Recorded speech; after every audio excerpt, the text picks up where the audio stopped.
প্রিয়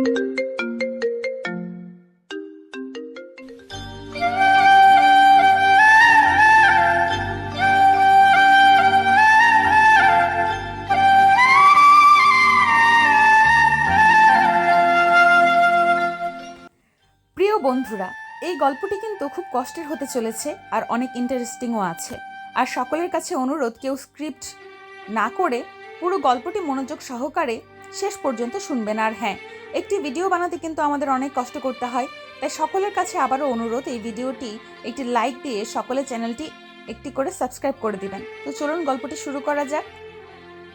বধূ বেশে লাল টুকটুকি শাড়ি পরে খাটের উপরে বসে আছে আরোহী।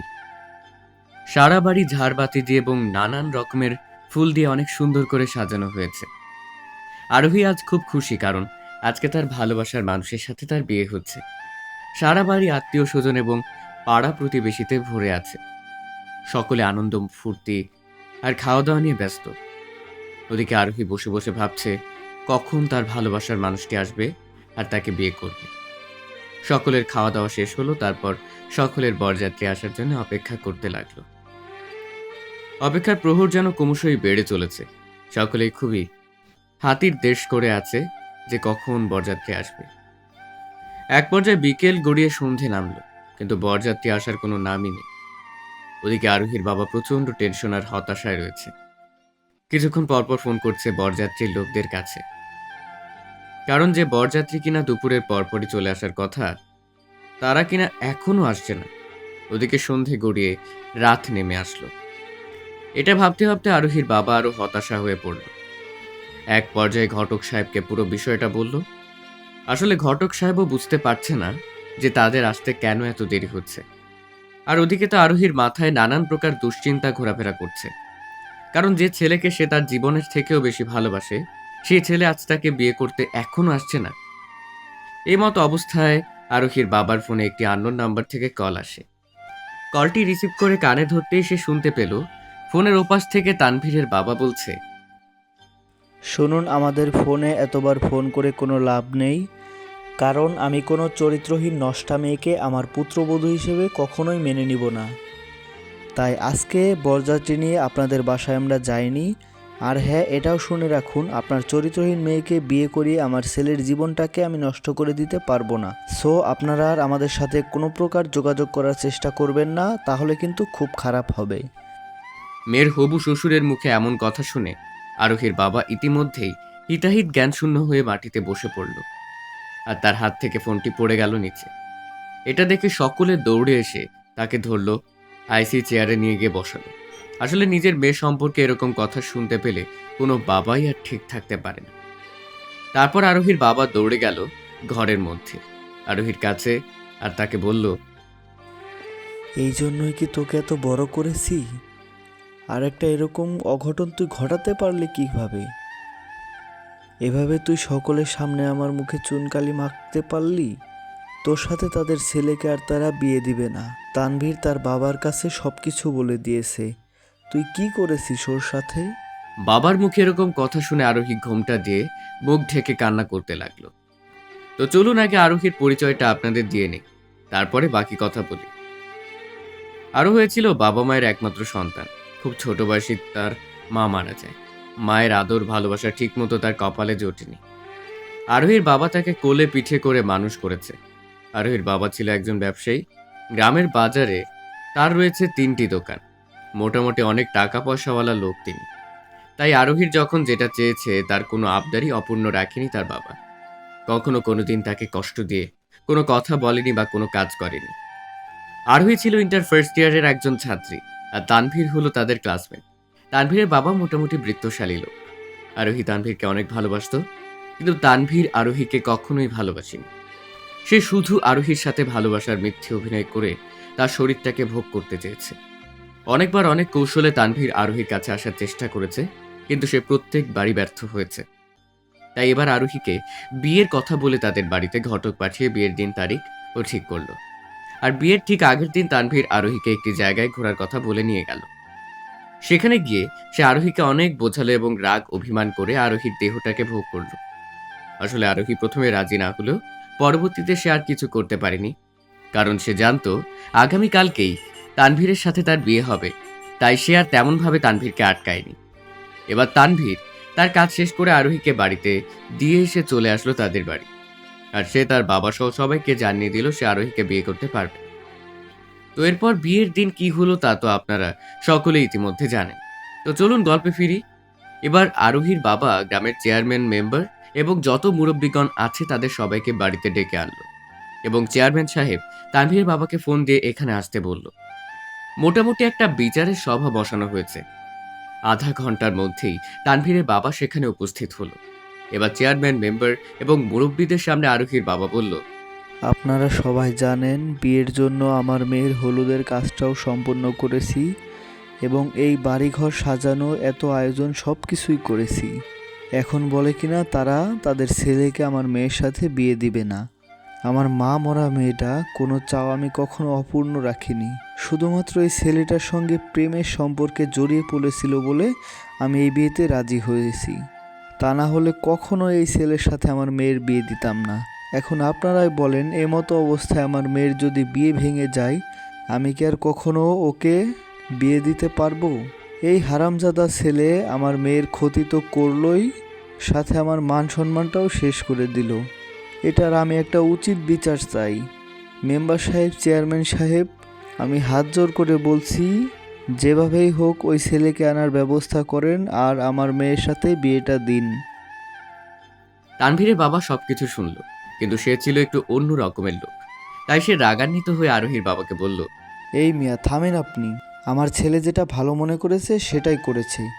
আর আপনার মেয়ে তো আগে থেকেই নষ্ট ছিল, তাকে আবার এখন কে নষ্ট করতে যাবে? তার চেয়ে আমি কি বলি শুনুন, এই নিন, এখানে 50,000 টাকা আছে, এটা আপনার মেয়ের ক্ষতিপূরণ হিসেবে রেখে দিন। আর এই বিষয়টাকে এখানেই ধামাচাপা দিন, তা না হলে কিন্তু আপনারই বিপদ। আশেপাশে যদি এই ঘটনা সকলে জানতে পারে তাহলে কিন্তু আপনার মেয়ের আর কখনো কোথাও বিয়ে দিতে পারবেন না। এমন সময় আরোহী ঘরের ভেতর থেকে বের হয়ে বারান্দায় এসে দাঁড়ালো। আর তাদের এসব কথাবার্তা শুনে প্রচণ্ড কান্না করতে লাগলো আর মনে মনে অনুশোচনা করতে লাগলো সেই ঘটনাটির কথা। তারপর বাড়ি ভর্তি মানুষের সামনে এরকম কথা শুনে আরোহীর বাবার মাথায় যেন আকাশ ভেঙে পড়ল। রাগে দুঃখে লজ্জায় সে আর সেখানে বসে থাকতে পারল না। সোজা চলে গেল আরোহীর কাছে, গিয়েই তার গলা চেপে ধরে বলল, আরে এই হারামজাদি মেয়ে, তুই কেমনে পারলি আমার মুখে এভাবে চুনকালি মাখাতে? এর আগে তুই মরে যেতে পারলি না? তোর চরিত্রে যে কলঙ্কের দাগ লেগেছে, এখন তোকে কে বিয়ে করবে? হায় আল্লাহ, এই দিন দেখার আগে আমার মরণ হলো না কেন? এখন বল, কে তোকে বিয়ে করবে? হ্যাঁ, কে বিয়ে করবে তোকে? আমি বিয়ে করব ওনাকে। আমি ওনাকে বিয়ে করব। হঠাৎ করে পেছন দিক থেকে এমন কথা শুনতে পেয়ে আরোহীর বাবা তো ইতিমধ্যে অবাক হয়ে তাকিয়ে দেখল তাদের গ্রামেরই একটি ছেলে। তো চলুন এই পর্যায়ে মিরাজের পরিচয়টা জেনে আসি। মিরাজ এই গ্রামেরই একটি অসহায় এতিম ছেলে। খুব ছোটবেলায় তার বাবা মা দুজনেই চলে যায় না ফেরার দেশে। আপন আত্মীয়ের কাছ থেকেই বড় হয়েছে সে। জীবনের প্রতিটি ক্ষেত্রে যুদ্ধ করে নিজের পড়ালেখাকে চালিয়ে গেছে। মিরাজ ইন্টার সেকেন্ড ইয়ারে পড়ালেখা করে। গ্রামের রাস্তার পাশে খুব ছোট্ট একটি চায়ের দোকান রয়েছে তার। বাবার রেখে যাওয়া ভিটের উপরে ছোট্ট একটি ঘর বানিয়ে একাই থাকেন সেখানে। তো চলুন এবার গল্পে ফিরি। আরোহীর বাবা তখন মিরাজের কাছে গেল আর মিরাজকে বলল, কি বলছো বাবা তুমি? সত্যি কি তুমি আমার মেয়েকে বিয়ে করবে? আসলে এত কিছু জানার পরেও তুমি কি আমার মেয়েকে নিয়ে সুখে থাকতে পারবে? হ্যাঁ আঙ্কেল, পারবো, কারণ আমি আরোহীকে ভালোবাসি। আমি হলাম সামান্য একটি গরিব এতিম ছেলে, তাই ভয় কখনো কোনো দিন এই কথা আরোহীকে বলতে পারিনি। আর ভালোবাসার মানুষ যেমনই হোক না কেন, সে আমার কাছে পবিত্র।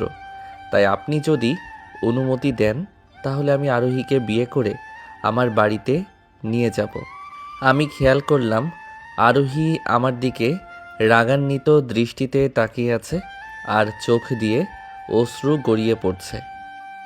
এরপর আরোহীর বাবা আর কোনো কিছু বলতে পারল না তাকে।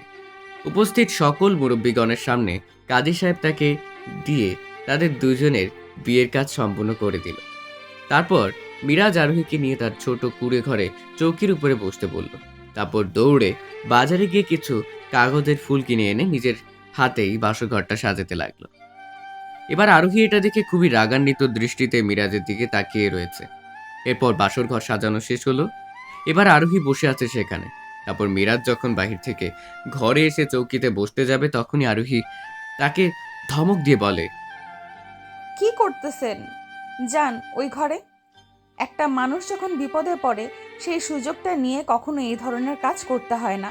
আপনি আমাকে যখন বিয়ের কথা বলেছিলেন, আমি আপনাকে তখন কি বলেছিলাম? আমি আপনাকে পছন্দ করি না, আপনার সাথে আমার কখনো যায় না।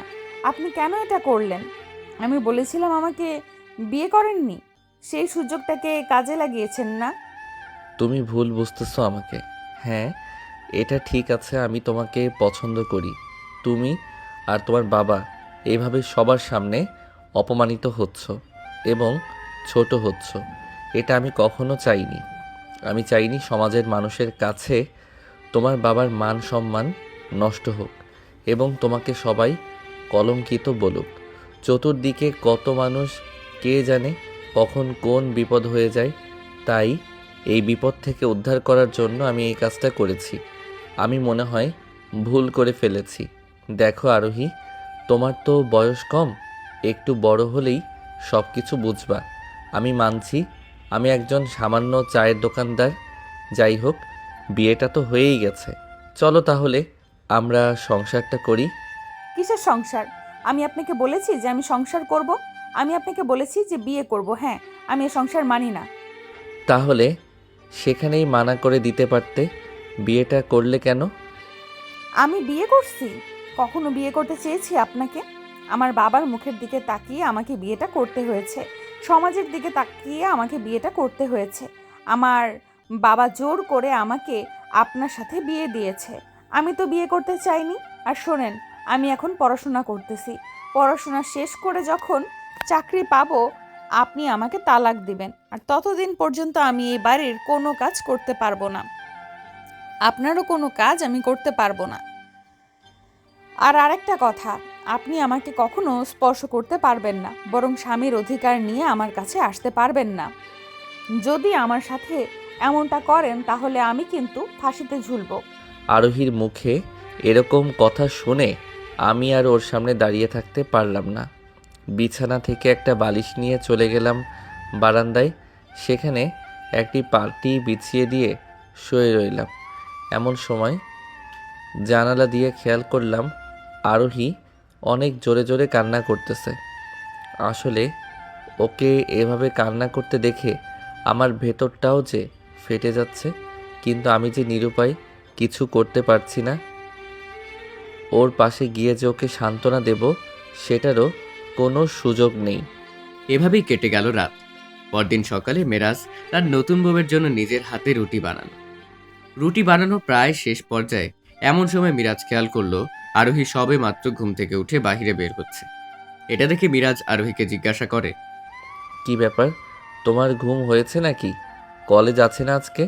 হ্যাঁ, এই যে তোমার জন্য গরম গরম নাস্তা বানাচ্ছি। আসলে তুমি ডিম ভাজি খাও না পোচ খাও সেটা আমি জানি না, দুইভাবেই করেছি। তোমার যেটা ভালো লাগে সেটাই খাবে, চাইলে দুটো খেতে পারো, সমস্যা নেই। আরোহী মিরাজের মুখে এসব কথা শুনে খুব বিরক্ত বোধ করছে। বিরক্তিকর দৃষ্টিতে মিরাজের দিক থেকে মুখ সরিয়ে সোজা চলে যাচ্ছে টিউবওয়েলের কাছে। এমন সময় মিরাজ আরোহীর উদ্দেশ্যে বলে, বালতিতে পানি তুলে রেখেছি, তুমি চাইলে সেটা ব্যবহার করতে পারো। আর তোমার গোসল করার জন্য পানি তুলে রেখেছি। এরপর আরোহী ফ্রেশ হয়ে নাস্তা করে কলেজে যাওয়ার জন্য রেডি হয়। আর ওদিকে মিরাজ কোনো মতে দুটো রুটি খেয়ে চলে গেল তার ছোট দোকানটি খুলতে।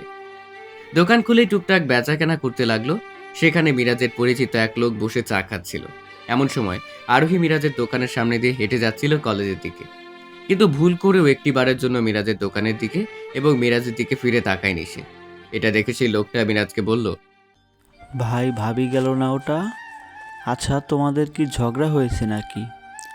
তবে তোমার বউয়ের কিন্তু দেমাগ আছে। আসলে মেয়ে মানুষের এত দেমাগ থাকা ভালো না। মিরাজ তখন লোকটির কথা কোনো জবাব না দিয়ে তাকে তাড়াতাড়ি এখান থেকে চলে যেতে বলল। ওদিকে আরোহী কলেজে গিয়ে তার কলেজ করছে, আর ওদিকে মিরাজ দোকানে বেচাকেনা করছে। এভাবে কেটে যাচ্ছে দিন। বিকেলবেলা আরোহী কলেজ থেকে বাড়িতে চলে আসলো, আর ওদিকে নয়ন সন্ধ্যার দিকে তার দোকান বন্ধ করে বাড়িতে চলে আসলো। এসে রাতে খাবার জন্য রান্না বান্না করলো। রান্না শেষ করে ঘরের বারান্দায় বসে আরোহী আর মিরাজ একসাথে খাবার খেতে লাগলো। খাবার খেতে খেতে মিরাজ আরোহীকে প্রশ্ন করলো, কলেজ কেমন হলো আজকের? হুম, ঠিকঠাক। না মানে বলতেছি, তোমার তো বিয়ে হয়েছে, আর তোমার বন্ধু বান্ধবীরা কিছু জিজ্ঞেস করেনি? কি জিজ্ঞেস করবে? আমাদের মাঝে কি কিছু আছে? আমি তো তোমাকে স্বামী হিসেবে মেনেই নিইনি, আর কিসের বিয়ে? আমি কি চেয়েছি তোমাকে বিয়ে করতে আর তোমার সাথে সংসার করতে? তুমি তো সুযোগের সদ্ব্যবহার করে আমাকে বিয়ে করেছো। আরোহী মিরাজকে এটি বলেই খাবার শেষ না করে উঠে চলে গেল সেখান থেকে। মিরাজ পেছন থেকে আরোহীকে ডাকলো, কিন্তু আরোহী তার কথার কোনো সাড়া না দিয়ে চুপটি করে বসে রইল ঘরের ভেতরে। এক পর্যায়ে মিরাজ খাবার শেষ করে ঘরের মধ্যে গেল। মিরাজকে ঘরের মধ্যে যেতে দেখে আরোহী রাগান্বিত হয়ে তাকে বলল, কি ব্যাপার? আপনি ঘরের মধ্যে আসছেন কেন? যান, বাইরে যান এক্ষুনি। কি ব্যাপার, তুমি এমন করতেছো কেন? আর হ্যাঁ, যাবো বারান্দায় একটু পরেই। আচ্ছা, তুমি আমার কথা শুনে এভাবে রাগ করে উঠে আসলে কেন? কোনো বিষয়ে কি তোমার মন খারাপ হয়েছে নাকি? আপনাকে বলে কোনো লাভ নেই। আপনার কি সেই মুরদ আছে নাকি যে আমাকে শহরে নিয়ে পড়ালেখা করাবেন? কত স্বপ্ন দেখেছিলাম যে শহরে বড় ভার্সিটিতে লেখাপড়া করব। আমার স্বপ্ন শুধু স্বপ্নই রয়ে গেল। সেটা হয়তো এই জীবনে আর কখনো পূরণ হবে না। আরোহীর এমন কথা শুনে মিরাজ তখন ঘর থেকে বেরিয়ে বারান্দায় এসে বসে পড়ল। আসলে আরোহীর যে ছেলের সাথে বিয়ে হওয়ার কথা ছিল, সেই ছেলেটাকে স্বপ্ন দেখাতো যে শহরের বড় ভার্সিটিতে তাকে পড়ালেখা করাবে। এবার মিরাজ ভাবতে লাগলো, যে করেই হোক না কেন তার বউয়ের এই স্বপ্নটি পূরণ করবেই। এসব চিন্তাভাবনা করতে করতে সেদিন রাতে মিরাজের চোখে আর ঘুম আসলো না। এটা শুধু ভাবতে লাগলো, যে করেই হোক তার বউকে সে ভার্সিটিতে পড়াবেই। এভাবে এক পর্যায়ে রাত কেটে ভোরের আলো ফুটলো। প্রতিদিনের ন্যায় আজকেও সকালে আরোহী নাস্তা করে তার কলেজে চলে গেল। আর ওদিকে মিরাজ তার ছোট্ট দোকানটি না খুলে চলে গেল তাদের গ্রামের একজন প্রতাপশালী লোকের কাছে। তার কাছে গিয়ে মিরাজ বলল, চাচা, আমি আমার বাবার যে ভিটে বাড়ি সেটা এবং আমাদের যে ছোট্ট মুদিখানার দোকান রয়েছে সেটা বিক্রি করতে চাই। কি বলছো এসব? তোমার কি মাথা ঠিক আছে? তোমার বাবার রেখে দেওয়া শেষ সম্বলটুকু তুমি বিক্রি করে দিতে চাও? আসলে বিষয়টা কি হয়েছে খুলে বলো তো আমাকে। তারপর মিরাজ পুরো বিষয়টি তাকে খুলে বলল। আসলে মিরাজ আরোহীকে অনেক বেশি ভালোবাসে, কিন্তু আরোহী তাকে এখনো স্বামী হিসেবে মেনে নেয়নি। তারপরও মিরাজের বিশ্বাস হয়তো কোনো না কোনো দিন আরোহী তাকে স্বামী হিসেবে মেনে নেবে। এই আশায় সে তার সকল ইচ্ছে এবং স্বপ্নকে পূরণ করবে। যাই হোক, এবার মিরাজ তাকে পুরো বিষয়টি খুলে বলার পর সে বলল, দেখো বাবা, তুমি যেহেতু সিদ্ধান্ত নিয়ে ফেলেছো যে সব কিছু বিক্রি করে শহরে চলে যাবে, কিন্তু তোমার হাতে এখনো সময় আছে। আরেকটিবার ভেবে দেখো, কারণ যেই বউয়ের জন্য তুমি এত কিছু করবে, হয়তো কোনো একদিন এমন একটা সময় আসতে পারে যে তার জন্য তুমি এত কিছু করলে সেই কিনা তোমাকে রেখে অন্য একটি ছেলের সাথে চলে গেল। ভেবে দেখেছো তখন তোমার কি পরিস্থিতি হবে? এদিকে তোমার গ্রামের ভিটে বাড়ি হারাবে, আর ওদিকে তোমার বউ থাকবে না। তুমি এত শিক্ষিত ছেলে, এখন ভেবে দেখো তুমি কি করবে। আসলে চাচা, আমি সব কিছু ভেবেচিন্তেই এই সিদ্ধান্ত নিয়েছি, তাই আশা করব আপনাদের বিষয়ে আমাকে কোনো কিছু বলবেন না। ঠিক আছে, তুমি যেহেতু সব কিছু ভেবেই নিয়েছো, তাহলে তো আর কোনো কিছু বলার নেই। দাও তোমাদের বাড়ি এবং দোকানের দলিলপত্র সব কিছু আমাকে দাও। ভালো করে দেখে হিসাব নিকাশ করে বলি তুমি কত টাকা পাবে, আর সেটা তোমাকে দিয়ে দিব। এরপর মেয়েরা সেই লোকটির কাছে সমস্ত দলিলপত্র দিল এবং তার পাওনা টাকা বুঝে নিয়ে সেখান থেকে চলে গেল। বাড়িতে এসে মিরাজ অপেক্ষা করতে লাগলো আরোহীর জন্য। বিকেলের দিকে আরোহী কলেজ থেকে বাড়িতে ফিরল আর মিরাজ পুরো ব্যাপারটা আরোহীকে বলল। আরোহী, তুমি কালকেই কলেজ থেকে তোমার টিসিটা নিয়ে আসবে আর তোমার সকল ব্যাগপত্র গুছিয়ে নেবে। কেন হঠাৎ করে কলেজ থেকে টিসি আনবো কেন? আর ব্যাগপত্র গোছাবো মানে? কারণ পরশুদিন আমরা ঢাকা শহরে যাব, আর এখন থেকে সেখানে থাকব, আর তোমাকে শহরের সব থেকে বড় ভার্সিটিতে ভর্তি করে দেব। কি কি বলছো তুমি? আমি কি সত্যি এটা শুনছি? হ্যাঁ, তুমি সত্যিই শুনেছ, কারণ তোমার স্বপ্ন পূরণ করতে তো আমাকে হবেই, কারণ আমি তোমার স্বামী বলে কথা। আচ্ছা, তোমার তো নুন আনতে পান্তা ফুরোয়, তাহলে এত টাকা পয়সা কোথায় পেলে যে আমাকে নিয়ে শহরে চলে যাবে? সেটা জোগাড় করেছি কোনো একটা মাধ্যমে, এসব নিয়ে তোমার ভাবার দরকার নেই। এইসব নিয়ে আমার ভেবে কোনো লাভ নেই, আমি শুধু শহরে গিয়ে থাকতে পারলেই হবে আর বড় ভার্সিটিতে পড়তে পারলেই হবে। আর ঠিক আছে, কালকে গিয়ে প্রিন্সিপালের কাছ থেকে টিসি নিয়ে আসবো আর এসেই সকল ব্যাগপত্র গুছিয়ে নিব। এর পরের দিন সকালে আরোহী চলে গেল তাদের কলেজে, গিয়ে প্রিন্সিপালের কাছে সবকিছু বলল এবং টিসি লেটার নিয়ে আসলো। এসে বাড়িতে এসে ব্যাগ গোছাতে ব্যস্ত হয়ে পড়ল। আর ওদিকে মিরাজ একা বসে কি সবকিছু ভাবতে লাগলো এবং নিজের মুদিখানার দোকানটাও শেষবারের মতো গিয়ে দেখে আসলো। এসে তাদের বাড়িটার দিকে অনেক ভালো করে চেয়ে দেখলো। সে যেন সারা রাত আর মিরাজের চোখে ঘুম আসলো না, কারণ নিজের বাবার রেখে যাওয়া ভিটে বাড়ি সে বিক্রি করে ফেলেছে। আর ওদিকে আরোহীর এটা ভাবতেই সারা রাত চোখে ঘুম আসলো না যে কালকে কখন যাবে ঢাকায় আর কখন ভর্তি হবে ভার্সিটিতে। তো যে কথা সেই কাজ, পরদিন সকাল সকাল মিরাজ আরোহীকে নিয়ে বেরিয়ে পড়লো ঢাকার উদ্দেশ্যে। প্রায় বেশ কয়েক ঘন্টা পর মিরাজ আর আরোহী ঢাকায় পৌঁছলো। প্রিয় বন্ধুরা, এই গল্পের দ্বিতীয় পর্ব দেখতে চাইলে অবশ্যই চ্যানেলটি সাবস্ক্রাইব করে অল নোটিফিকেশন অন করে রাখুন, কারণ দ্বিতীয় পর্ব খুব শীঘ্রই আপলোড করা হবে। ধন্যবাদ সবাইকে।